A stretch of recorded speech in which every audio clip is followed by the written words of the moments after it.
এই খুৰা মাফিয়াই প্ৰথম যেতিয়া দোকান খোলে ধীৰঘাটত পঞ্চায়তৰ NOC লৈ সদৰুদ্দিন নামৰ প্ৰেচিডেণ্টৰ পৰা, তেতিয়াৰ পৰা আমি ইয়াৰ বিৰুদ্ধে লাগি আছিলোঁ। আমি কৌশলগতভাৱে অসুবিধা আছিলোঁ কি যে ধীৰঘাটে যেতিয়া দিছে, ধীৰঘাট পঞ্চায়তে সেইটো চাপৰ নগৰ সমিতিৰ বাহিৰত আছিল। বহলপুৰত যেতিয়া দিছে সেইটো চাপৰ নগৰ সমিতিৰ বাহিৰত আছিল। গতিকে আমি কৌশলগতভাৱে তাত গৈ বাধা দিব পৰা নাই। যদিও আমি বাধা দিছিলোঁ, আমি অসফল হৈছোঁ, কিন্তু চাপৰত বহুতবাৰ এটেম্প লৈছিল, আমি বাধা দিছিলোঁ।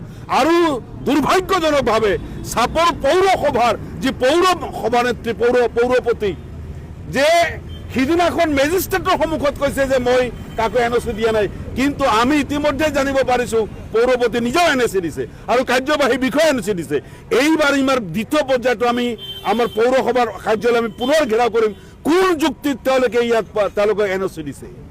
আৰু ধীৰঘাট, বহলপুৰ, হাকামা, সাপটগ্ৰাম এই খুৰা মাফিয়াৰ 4টা দোকান আছে নিজাকৈ বা শ্বেয়াৰত, কিন্তু এই আৰু গোটেই বিশ্বত খুৰাৰ দোকান দিয়ক, লাগিলে তেওঁ গুৱাহাটীতো দিয়ক, কিন্তু চাপৰত তেওঁৰ খুৰাৰ দোকান 5 নম্বৰ ৱাৰ্ড কিয় এই 10 নম্বৰ 10টা ৱাৰ্ডৰ কোনো এটা ৱাৰ্ডত দিয়া নহয়, সেইটো আমি যিকোনো মূল্যৰ বিনিময়ত আমি তাক প্ৰতিৰোধ কৰিম।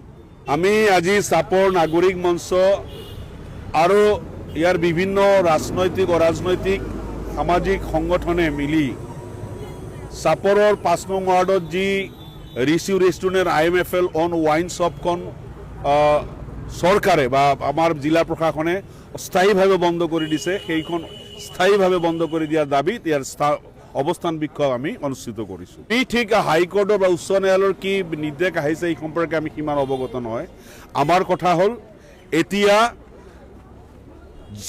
সমজিলা বা আয়ুক্তই আৰু জিলা আয়ুক্তই আমাৰ বিভিন্ন দল সংগঠনক মাতি লৈ গৈ সাক্ষ্য লৈছে, লিখিত আকাৰে আমাৰ জবানবন্দী লৈছে, 5 নং ৱাৰ্ডৰ বাসিন্দাৰ পৰা তেওঁলোকে সাক্ষ্য লৈছে। সমস্ত বিষয় চালি জাৰি চাই, ইয়াৰ মন্দিৰ মছজিদ কিমান ওচৰে পাছৰে আছে, সমস্ত বিষয় চালি জাৰি চাই যোৱা 29 তাৰিখে এই দোকানখন অস্থায়ীভাৱে টেম্পৰাৰী ক্লজাৰ বুলি বা ক্লজ কৰি দিয়া হ'ল বুলি চিল মাৰি দিছে।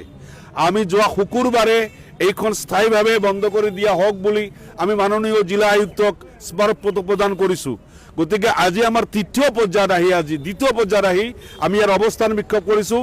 যদি আমি মাননীয় উচ্চ ন্যায়ালয়ৰ কথা নাজানো, যদি আমাৰ জিলা প্ৰশাসনে, আমাৰ সমজিলা প্ৰশাসনে বা আমাৰ আৰক্ষী বিভাগৰ ফালৰ পৰা কোনো ধৰণৰ হেমাহি কৰা হয় আৰু যদি এই দোকানখন পুনৰ মুকলি কৰাৰ পৰ্যায়লৈকে আহি যায়, আমি চাপৰৰ ৰাইজক হাতে ভৰি ধৰি যিকোনো পৰ্যায়ৰ আন্দোলনলৈকে আমি যাবলৈ সাজু আছোঁ।